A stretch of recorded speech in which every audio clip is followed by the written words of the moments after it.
안녕하세요. 하와이에서 책 읽어주는 여자 하책녀입니다.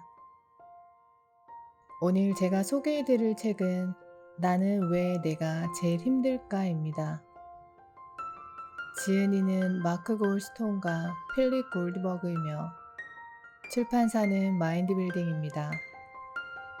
마크 골스톤은 미국 UCLA 정신의학과 교수로 25년간 근무하면서 최고의 정신과 의사에 4차례나 선정되었으며 사람의 마음을 해킹하는 의사라는 별명을 가지고 있습니다. 이 책은 항상 같은 곳에서 넘어지는 당신을 위한 감정 사용 설명서인 심리상담서 소설입니다. 아마존 자기계발 부분에서 탑 5에 오르며 많은 사람들의 공감을 얻은 책이기도 한데요.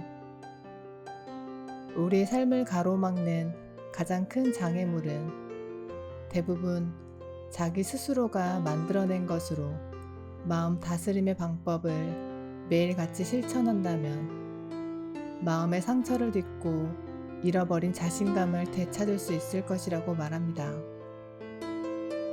우리 모두 자신이 소망하는 행복과 사랑, 성공에서 좀 더 가까워지길 바라는 마음으로 편안하게 들어주시면 감사하겠습니다. 시작하겠습니다.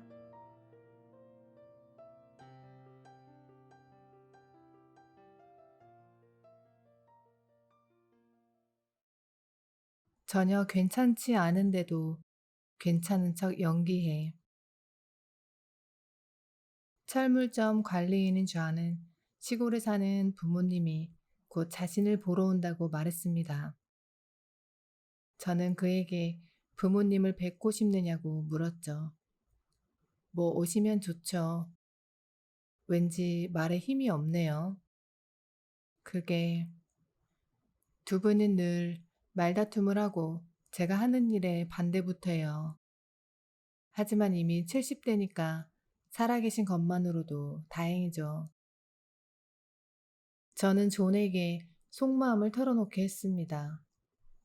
결국 그는 부모님의 방문을 견딜 수 없다고 인정했죠. 아주 진이 빠진다니까요. 저뿐만 아니라 부모님도 힘들어해요. 부모님을 만날 때면 저는 시무룩하고 뾰루퉁한 표정으로 입을 다물곤 했습니다. 부모님이 뭐가 문제니? 하고 물으면 아니요, 괜찮아요. 라고 말할 뿐이었죠. 뭔가 잘못되었다는 사실을 자기 자신에게조차 인정하지 못했던 겁니다.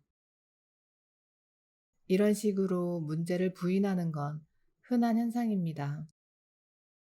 자신이 화가 났고 고통스럽다는 사실을 스스로 인정하는 순간 우리는 나만의 비밀이 폭로된 듯한 기분을 느낍니다. 나쁜 감정의 존재를 인정하면 그 힘이 더 강해질까봐, 도저히 견딜 수 없어지게 될까봐 두려운 거죠. 실제로는 그 반대인 경우가 많습니다. 자신의 감정을 인정하면 억눌렀던 긴장이 해소되고 기분이 더 나아지니까요. 또한 기분이 나빠라고 말하면 누군가를 비난하게 될까봐 두려워합니다. 그 대상이 남이라면 그에게 보복해야 할 테고 그 대상이 자신이라면 수치심을 느낄 거라고. 반드시 어떤 조치를 취해야 한다는 생각만으로도 겁을 먹습니다. 상황을 나아지게 만들 능력이나 지혜가 부족하면 어쩌지? 자칫 위험한 일을 하게 되면 어떡하지? 등과 같은 고민이 머릿속에 가득 차게 되죠. 그래서 차라리 자신의 기분이 나쁘다는 것을 아예 처음부터 인정하지 않는 게 훨씬 낫다고 결론지어 버리는 것입니다. 제가 존에게 말했던 것처럼 기분이 괜찮다고 해서 정말 괜찮은 건 아니라는 것을 깨달아야 합니다. 기분이 나쁘다는 것을 인정한다고 해서 그 감정을 어떻게든 처리해야 한다는 건 아닙니다. 오히려 자기 자신에게 기분이 나쁘다고 인정하면 행동에 나서야 할 필요가 줄어듭니다. 성급히 행동해서 상황을 더 악화시킬지도 모르는 충동을 억제해 주니까요. 저는 존에게 부모님이 잔소리하기 시작하면 스스로에게 난 지금 내가 느끼는 이 기분이 싫어라고 말해보라고 조언했습니다. 존은 왜 그래야 하는지 모르겠다는 표정을 지으면서도 한번 시도해 보겠다고 약속했죠. 그리고 다음에 만났을 때 그는 이렇게 말했습니다. 제 자신에게 지금 이 기분이 싫어라고 말하자마자 기분이 한결 나아졌어요. 그는 부모님이 자신을 화나게 해도 뾰루퉁하게 대하거나 무조건 피하지 않고도 폭발하지 않았습니다. 기분이 나쁘다는 걸 스스로에게 인정하는 것은 타인에게 그 점을 표현하기 위한 전제 조건과도 같습니다. 자신의 어려움을 숨기려 하다 보면 자신에게 도움을 줄 수 있는 바로 그 사람들을 피해야 하거나 그들에게 거짓말을 해야 하는 결과로 이어지니까요. 또 자신을 감추면 도움을 받을 수 없을 뿐더러 더욱 심각한 악순환을 초래합니다. 그 때문에 점점 더 불안해지고 방어적으로 행동하게 될 테고, 그러면 주변 사람들도 짜증나게 될 테고, 내 기분이 나쁜데 남이 화내는 이유가 이해되지 않으니 결국 내 기분은 더욱더 나빠지게 되겠죠. 자신이 괜찮지 않다는 것을 인정하려면 일종의 맹신이 필요합니다.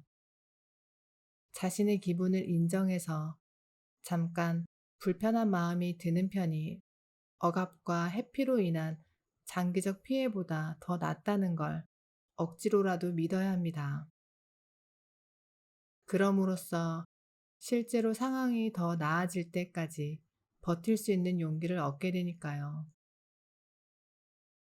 내가 너무 불쌍해서 견딜 수 없어.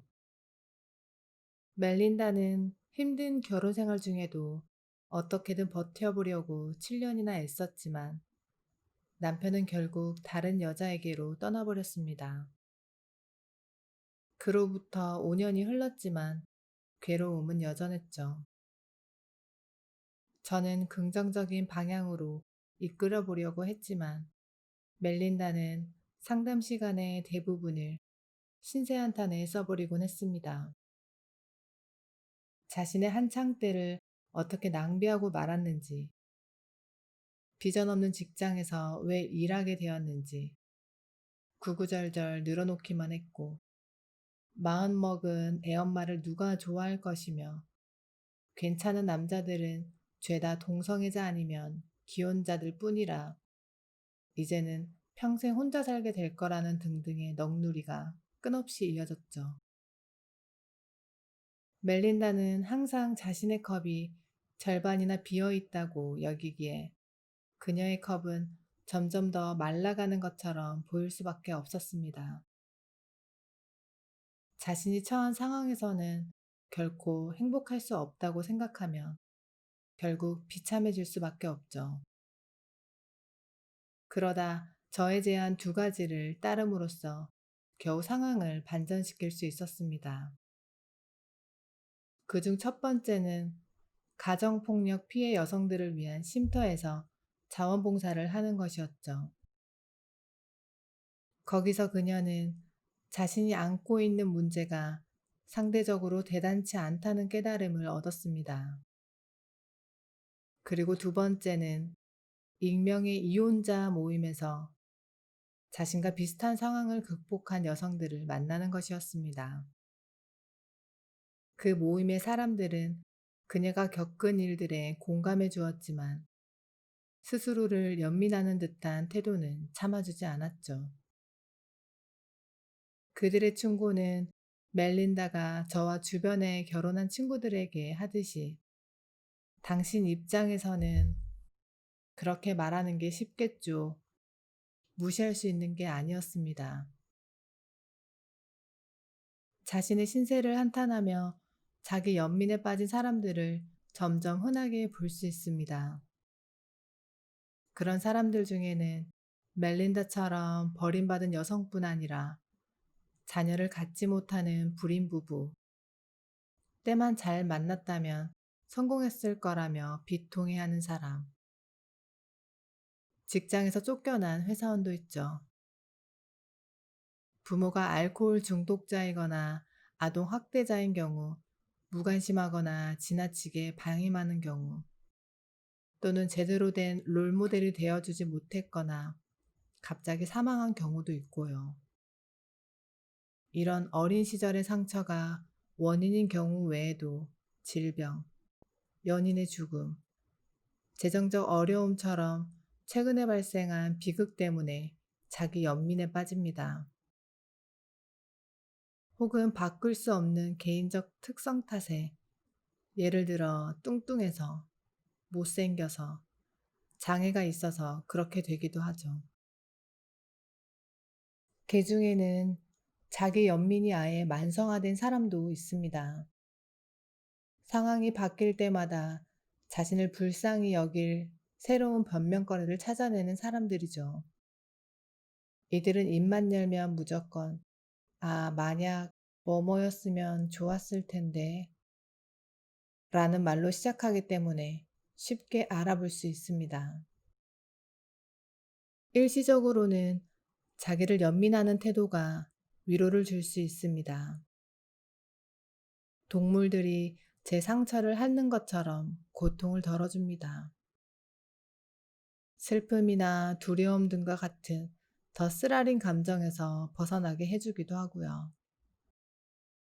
자기 연민을 다른 사람에게 표현하는 건 도움을 청하는 방법이기도 하고 동정심을 얻거나 책임을 면하는 수단이 될 수도 있습니다. 자신을 불쌍히 여기는 사람에게서 뭔가를 받으려 하는 사람은 없을 테니까요. 그러나 이런 이득은 그로 인해 치러야 할 대가에 비하면 보잘것없습니다. 무엇보다도 내가 불쌍히 미치겠어 라는 태도는 희망을 걷어차 버리죠. 스스로를 연민의 대상으로 여기면 자신의 삶을 꾸려나가는데 쓰여야 할 에너지를 낭비하게 됩니다. 과거에 계속 집착하면 더 나은 미래를 만들어갈 방법을 찾아낼 수가 없습니다. 타인으로부터 받는 동정이 위로가 될지는 모르지만 그 사람들도 언젠가 당신을 지겨워하고 존중하지 않게 될 것입니다. 마침내는 당신을 피하거나 냉담하게 대할 것이고 혹은 아예 적대시할지도 모릅니다. 이런 자기 파괴의 덫에 걸렸을 때는 새로운 관점을 얻을 수 있는 상황을 찾아봐야 합니다. 예를 들어 자신에게 진심으로 공감하는 사람들과 시간을 보내거나 친구에게 당신의 불평불만이 얼마나 거슬리는지 솔직하게 말해달라고 부탁하거나 자신과 비슷한 처지에 놓인 사람들의 모임에 참석하는 거죠. 이런 경우에는 모든 것을 180도 뒤집어서 살펴볼 필요가 있습니다. 상황이 점점 나빠지는 게 아니라 좋아지고 있다고 여기고 불평불만을 늘어놓지 않고 감사할 줄 아는 쪽으로 변해야 하죠. 그렇지 않으면 지금 절반이 빈 당신의 잔이 머지않아 완전히 텅 비고 말 테니까요. 나는 왜 제때 아니오라고 말하지 못할까? 앤과 함께 책을 쓰기로 했을 때 베키는 너무나 기뻐했습니다. 앤은 이미 책을 낸 경험이 있을 뿐 아니라 가장 친한 친구이기도 했으니까요. 컴퓨터를 사서 빈 방을 작업실로 꾸민 뒤 두 사람은 함께 지필 작업에 착수했습니다. 그러자마자 둘 사이에 하나의 패턴이 생겨났습니다. 애는 자신의 대단한 상상력을 주체할 수 없는 정신 나간 천재 마냥 방을 휘젓고 다니면서 책의 주제와 작업 방향을 홀로 정한 반면 베키는 가만히 키보드 앞에서 타이핑을 했습니다. 애는 뭐든 지루한 일이 생기면 모두 베키가 처리해야 한다고 여기는 듯 했습니다. 베키에게 질문할 때조차 동등한 입장에서 의견을 구하는 게 아니라 부하 직원에게 설교하듯이 말했지요. 베키의 아이디어는 무시당하거나 조롱거리가 되기 일쑤였습니다. 결국 베키는 앤과 함께 일하기가 두려운 지경에 이르렀습니다. 앤의 부적절한 행동 때문에 베키는 자기 파괴적 행동에 빠져든 것입니다. 자칫 공동 작업이 취소될까 두려운 나머지 베키는 자신의 의견을 제대로 주장하지 못했죠. 앤이 지휘하는 대로 끌려가긴 했지만 억울한 마음을 감출 수 없었습니다. 싫어라고 분명하게 말하지 못해서 사실상 좋아라는 의사를 전하면서 자신을 학대한 것이나 다름없었죠. 이 상황에 대해 상대와 의논하지 않고 분노와 좌절감이 마음속에 쌓이게 둔 것은 더욱 심각한 자기 파괴적 행동이었습니다. 그러다 결국 베키는 폭발하고 말았죠. 넌 마치 내가 대장이고 내가 부하인 것처럼 대하고 있어. 넌 정말 거만하고 잘난 척만 할 줄 아는 밥맛이야. 이로써 그 문제는 해결되었지만 기대가 컸던 파트너십도 한때 깊었던 우정도 끝나버렸습니다. 두려움 없이 아니요 라고 못하는 것도 화내지 않고 그래 라고 못하는 것도 우리가 흔히 겪는 딜레마입니다. 예를 들어 한 집안의 가장이라면 식구들의 지출을 줄이려 할 때 가족의 애정을 잃을까 걱정할 것입니다. 하지만 그러지 않더라도 가족들이 자신의 노고를 당연하게 여긴다는 점 때문에 분노가 쌓일 수 있습니다. 약물 중독자와 함께하는 경우 중독자의 약물 투여를 말렸다가는 미친 듯이 화를 내거나 어린애처럼 욕설을 퍼부으리란 건 이미 잘 알고 있습니다. 그렇다고 가만히 놓아두었다가는 중독자에게 휘둘리는 것에 대한 분노가 자기 안에 생겨날 것입니다. 상대의 행동을 도저히 받아들일 수 없지만 막상 반대하고 나서기는 두려운 상황이라면 결국 무조건 피하는 게 상책이라고 생각하게 됩니다. 물론 그 사람이 자신의 인생에서 꼭 필요한 역할을 맡고 있는 경우엔 쓸 수 없는 방법입니다. 그렇다고 마냥 지고만 살 수는 없는 노릇이지요.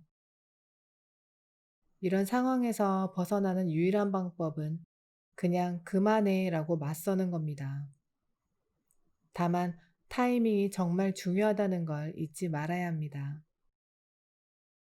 너무 오랫동안 참다가 뒤늦게야 말한다면 상대는 되레 기분이 상해서 쏘아붙일 것입니다.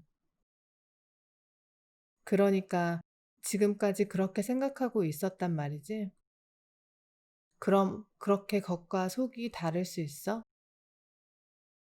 또는 베키의 친구인 애니 그랬듯 적반하장으로 나올지도 모릅니다. 나한테 뭐 남의 능력을 읽는 능력이라도 있는 줄 알아? 그것 때문에 내가 속 썩는 줄 말하지 않는데 내가 어떻게 아냐고. 만약 베키가 극한의 절망까지 이르기 전에 올바르게 대처했다면 어떠했을까요? 분노를 폭발시키지 않고 이렇게 말했을 것입니다. 좀 더 일찍 말했어야 했는데 사실 우리가 함께 일하는 방식 때문에 화가 나. 내가 나보다 아는 게 많다는 건 알겠지만 나도 충분히 기여하는 바가 있는데 내 아이디어가 짓밟힐 때마다 어쩔 줄 모르겠어.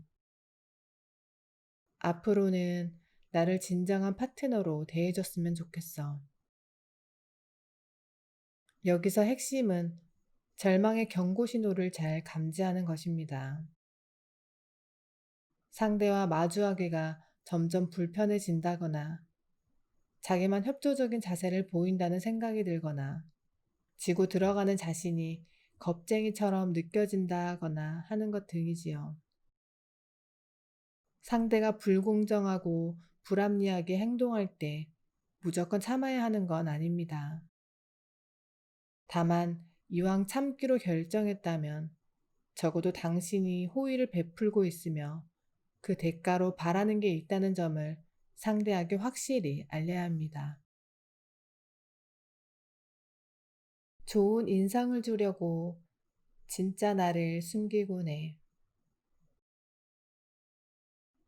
다시 한번 사랑과 증오의 관계에 빠진 것 같아요. 그 사람을 사랑하게 됐다는 것 때문에 저를 미워하게 되는 그런 거 말이에요. 힘든 시기를 여러 번 보냈지만 다행히도 캐럴에게는 유머 감각이 남아 있습니다. 얌전하게 굴고 남의 말을 잘 따라야 한다고 배우며 자란 그녀는 다른 사람을 통제하려 들고 자기 중심적인 남편과 이혼했지만 이후 만나게 된 남자들도 전 남편과 똑같은 성향임을 알게 되었습니다. 그 사람들은 제가 얼마나 그들에게 관심을 쏟는지 살펴본 후 딱 그만큼만 제게 되돌려 주더라고요. 성공한 사진작가인 캐럴은 이제 자신이 받아야 할 배려를 베푸는 남자를 찾기로 결심했습니다. 그러다가 최근에 마음에 드는 남자를 만났지만 첫 번째 데이트에서 똑같은 패턴에 빠져들고 있음을 느꼈죠. 이 남자 폴은 주로 자기 얘기만 했고 모든 결정을 혼자 내리려 했습니다. 캐럴은 자신의 일이나 의견에 대해서는 한마디도 못한 채 결국 폴이 제안하는 대로 따르기만 하게 되었죠. 캐럴과 마찬가지로 우리 모두는 관계의 초기에 좋은 인상을 주려고 최선을 다합니다. 상대가 자신을 잘 받아들여 주길 바라는 마음으로 매너에 신경 쓰고 공격적으로 보이지 않으려 주의하고 결점과 약점을 감추려고 하죠. 남성들의 경우 대개 자신이 얼마나 바라는 게 많고 갖고 싶은 게 많은지는 감추면서 능력 있는 사람처럼 보이고 싶어 합니다.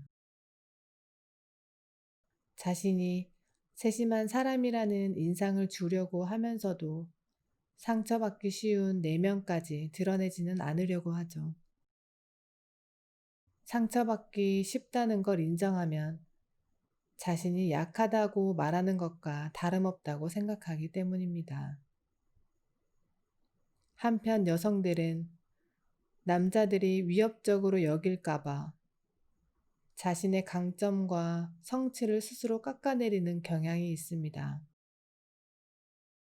자신이 요구나 걱정이 너무 많은 사람처럼 비치는 것도 경계하는데 이런 점 때문에 남자들이 자신을 멀리하게 될까 두렵기 때문이죠.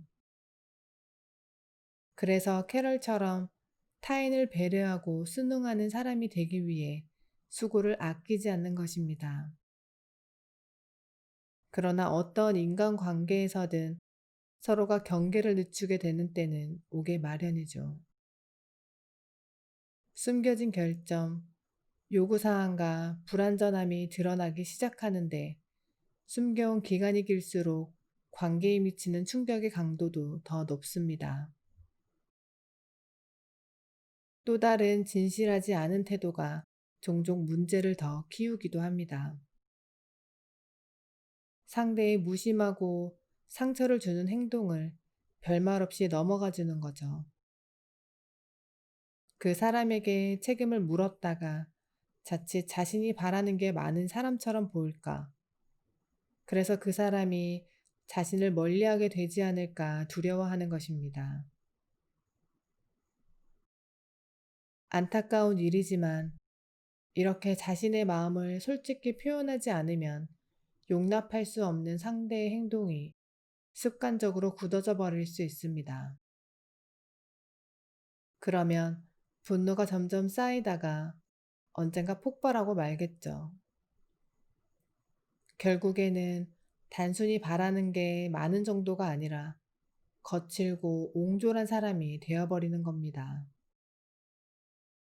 캐럴에게 제가 말했듯이 가능하면 관계의 초기부터 자신의 진정한 모습을 드러내는 게 중요합니다. 그렇지 않으면 상대방은 진정한 당신이 아닌 사람을 좋아하게 될 테니 이건 문제가 되지 않을 수 없죠. 친밀감은 신뢰를 바탕으로 조성됩니다. 진정한 자신을 드러낼 수 있을 정도로 상대를 신뢰하지 못하면 상대 역시 당신에게 본 모습을 드러내지 않습니다. 게다가 거짓된 삶을 사는 사람은 약하다는 인상을 줄 수밖에 없습니다.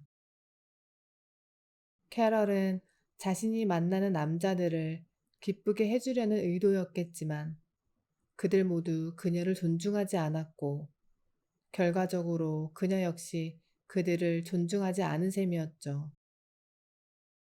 저는 캐럴에게 이렇게 말해 주었습니다. 지금 당장은 폴이 당신의 꾸며진 모습을 좋아할 수 있겠죠. 하지만 그가 진정한 당신을 좋아하게 된다면 당신의 마음도 더 좋지 않겠어요? 그러면서 자신이 자기중심적인 남자를 참아주기만 하는 희생적인 여성이 아니라는 점을 폴에게 보여줄 방법을 찾아보라고 조언했습니다. 만약 폴이 그 모습을 받아들이지 못한다면 그는 캐럴이 찾는 남자가 아니라는 말까지 덧붙이면서요. 캐럴이 제가 낸 숙제를 처리한 창의적인 방식은 두고두고 칭찬할 만했습니다. 다음번 저녁 데이트에서 폴이 자신의 사업에 대해 혼자 떠벌리고 있는데 캐럴은 알쏭달쏭한 미소를 지으며 그를 바라보았습니다. 궁금해진 그가 물었죠. 무슨 생각을 하고 있어? 캐럴이 대답했습니다. 그냥 당신이 멍청이인지 아닌지 확인하고 싶어서. 뭐 당신이 멍청이라도 우린 계속 친구로 남을 수 있어. 단지 처음부터 분명히 해두고 싶을 뿐이야. 폴은 이 말에 웃음으로 응대할 줄 아는 사람이었습니다.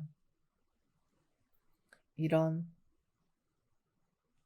음, 남에게 좋은 인상을 주려다가 너무 나만 아는 사람처럼 굴었나 보군. 캐럴도 재치있게 받아쳤죠. 괜찮아. 나도 때론 나쁜 년이 되니까.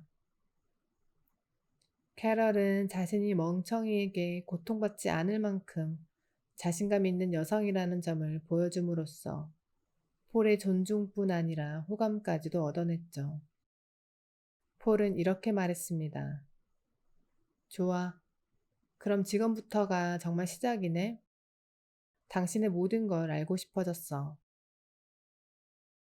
캐럴의 솔직함 덕분에 폴 역시 긴장을 풀고 자신의 진정한 모습을 드러낼 용기를 얻었던 겁니다.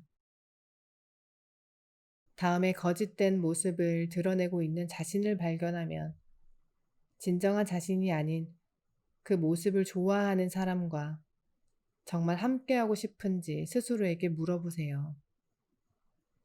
그러나 아무리 자신의 참된 모습이라 할지라도 너무 일찍 또 너무 많이 드러낸다면 그 역시 상대를 겁먹게 할 수도 있습니다. 제 환자들 중에 매력적인 남성을 만나면 곧장 자신의 인생 편력을 줄줄 쏟아내는 사람이 있었습니다. 정확히 어떤 남성상을 원하는지 체크리스트를 읊어대면서요. 그러면 남자 쪽에서는 데이트를 하는 게 아니라 마치 오디션을 보는 듯한 거부감을 느낄 수밖에 없었죠. 반대로 본 모습을 드러내기까지 너무 오래 기다린다면 둘 사이의 긴장감이 누적된 나머지 마침내 가면을 벗었을 때 상대를 화나게 할 수도 있습니다. 의심스럽거든 진실을 말하라. 고한 마크 트웨이는 정말 옳았습니다. 그리고 진실을 말할 때는 타이밍이 생명이라는데도 분명 마크 트웨이는 동의할 것입니다.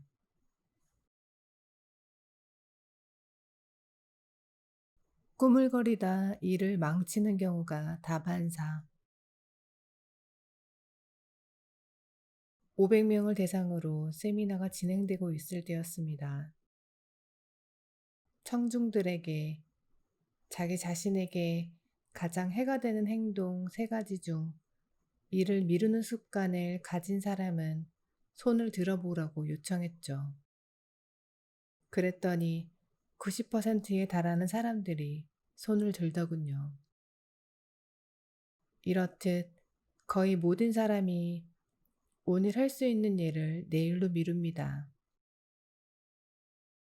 저처럼 자기 파괴적 행동에 관한 전문가들조차도 예외는 아니죠.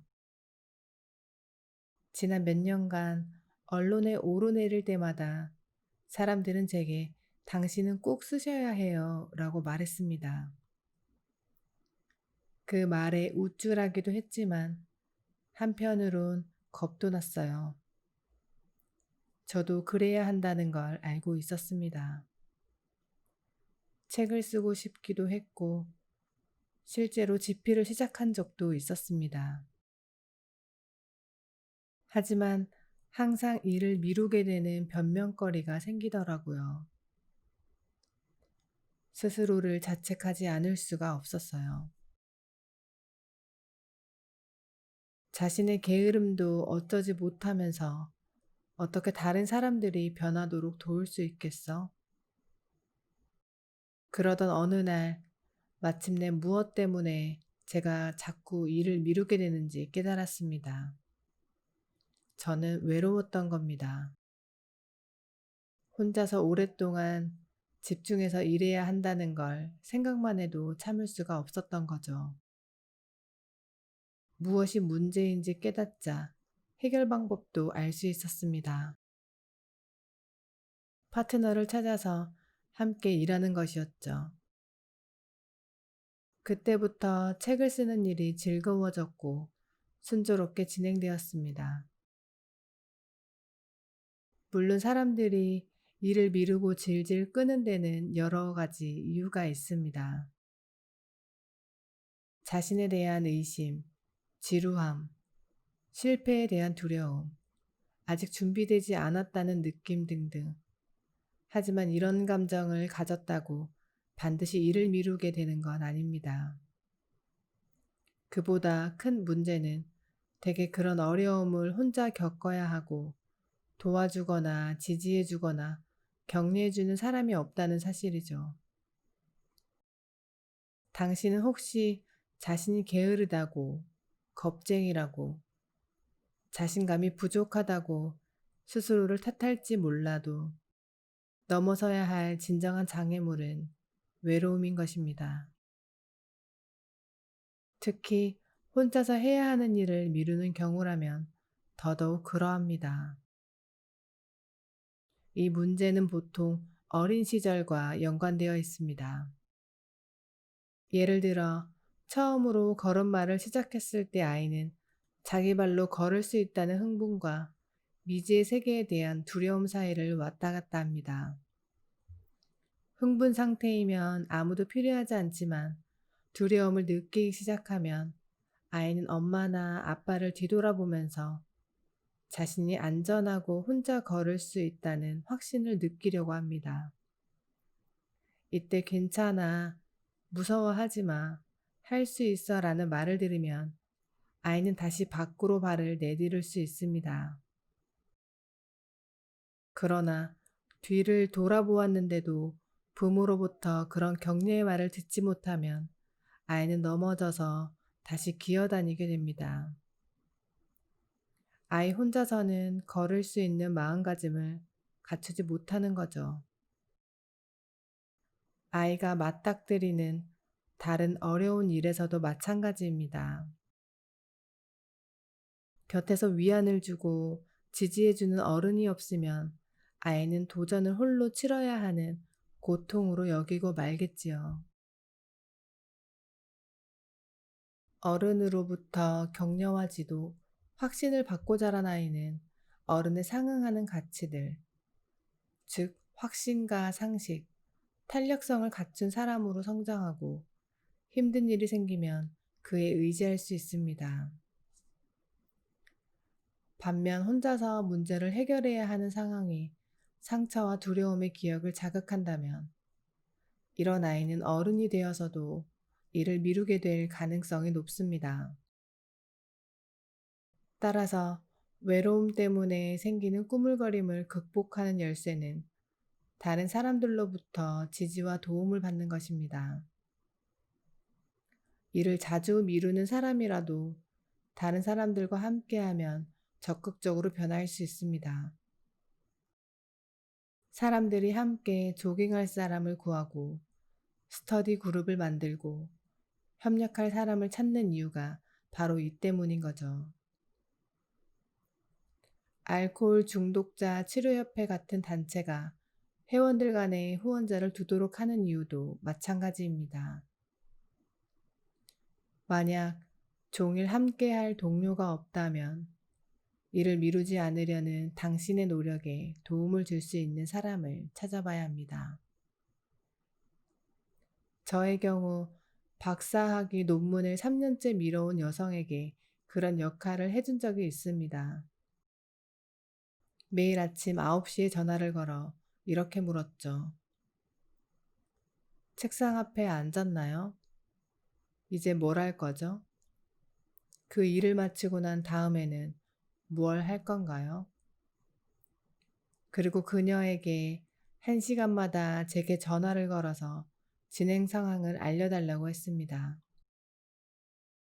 다 큰 어른에게 그렇게까지 할 필요가 있는지 의심스러워 보일지 모르지만 실제로 효과가 있었습니다. 우리들 대부분처럼 그녀 역시 자기 혼자서만 해내야 하는 상황을 버거워했던 것이죠.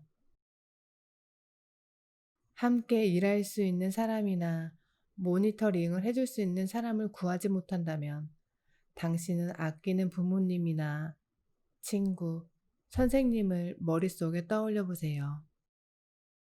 정말 실망시키고 싶지 않은 사람, 늘 당신이 피하던 일을 마침내 해냈을 때 당신에게 정말 잘했어라고 기꺼이 칭찬해 줄 사람들 말입니다.